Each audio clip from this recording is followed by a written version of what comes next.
Hey guys, in this video I'm going to show you how you guys can basically use your website to structure out your campaign, and most importantly, if the website is done correctly. If it's not, you definitely need uh,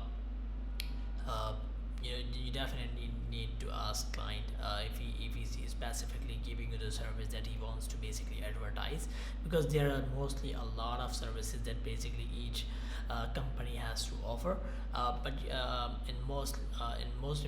when we basically go through the onboarding process with each of our client, we basically ask them, and to give us the basic uh,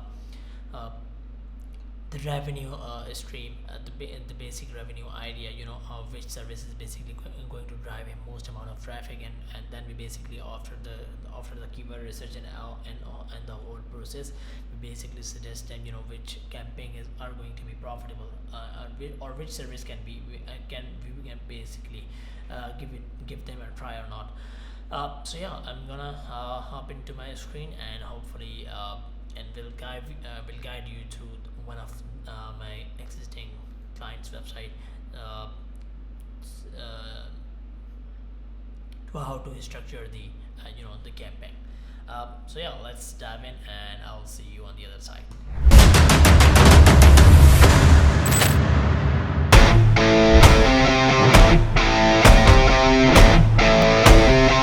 Hey guys, so in this video I'm going to show you how to use the website navigational structure to structure out your campaign.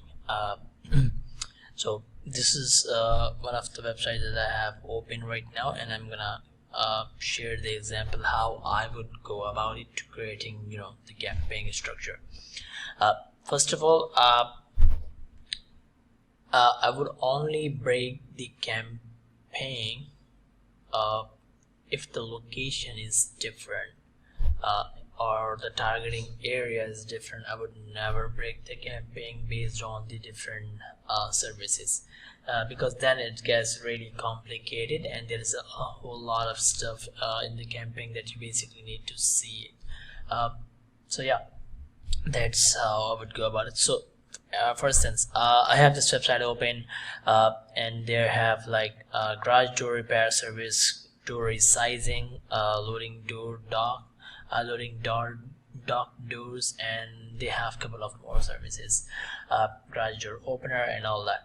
So what I would do, I would basically find out what areas they are serving, and I think they are serving a lot of different areas, as I'm gonna quickly show you. So if you go to the areas we serve page, as you can see, we have a lot of different service areas, and they have the separate landing page built for each of those so as you can see, this one is specifically for the town name Allentown. So yeah, what I would do, basically I would basically create a campaign based on the the areas they're serving. So initially I would launch a separate campaign for each of these areas, and the ad groups will have all of these services separately built out, because each ad group will have a different set of keywords. Obviously, the keywords that I'm going to use under the garage door repair are going to be different as compared to the keyword that I'm going to use in the garage door opener repair. So those are two different different service or different products that customer is looking for. So yeah, so that would be the first thing that I would do.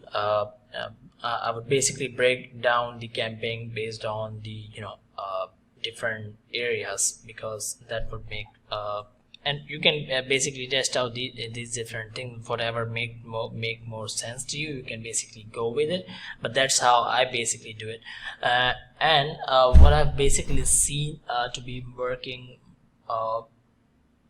more perfectly great, instead of going through the instead of creating a separate campaign for each of these areas, what you can do, you can basically create a single campaign with the different ad groups of all of these different services, like the garage door repair, door resizing, and all that, garage door opener, and all that, and start the campaign with a heavy budget, so you can get the the data more quickly to see which areas are performing well and which areas has the highest CPC to another.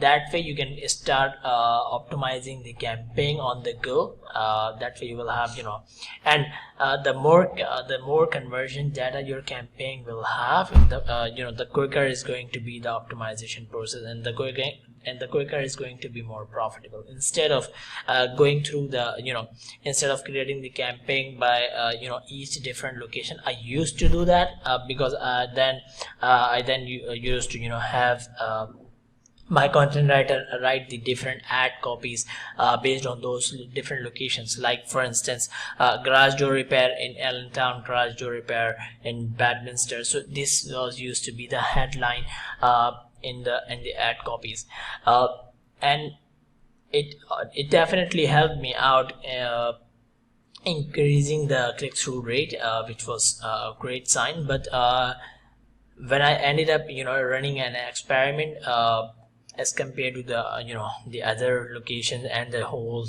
campaign in just one pack and targeting all of those locations, I started seeing that it was really performing well, and it was getting optimized more quicker than the other one. Not because I was targeting all of those locations in that one particular campaign. I was even going through the location settings to see the specific area. So basically in the campaign where I was covering all of those locations, so for instance in Allentown, I had a separate campaign built for Allentown, and I had a different campaign which were covering the whole area. So I specifically went to the Allentown area in that main campaign, which was covering the everything, and the other one as well, which was specifically built for Allentown. And I ended up seeing a good amount of conversion was actually coming from the main campaign, which was covering everything in it, all the locations in it, instead of the one which were particularly built for that. So yeah, basically as you go, or as you on the go, you can basically make adjustment to it. But I've seen the campaigns work well, which gives the more amount of traffic and the clicks and the impression, because that way it just started to get optimized. So yeah, that's how I would basically structure out my ad the campaigns, the ad groups, and all that. So yeah, I hope it makes sense to you guys, and in the coming videos I will be basically showing let me actually see if I can figure out this video. Okay, in the coming videos I will be basically showing you how you can basically how you basically create these campaigns with the ad groups and the keywords and all. So stay tuned, and we're gonna have a lot of fun in the coming video series. And don't forget to like and subscribe the video, and if you think you can share it with someone who can benefit out of it, please do so. Thanks guys, talk to you soon.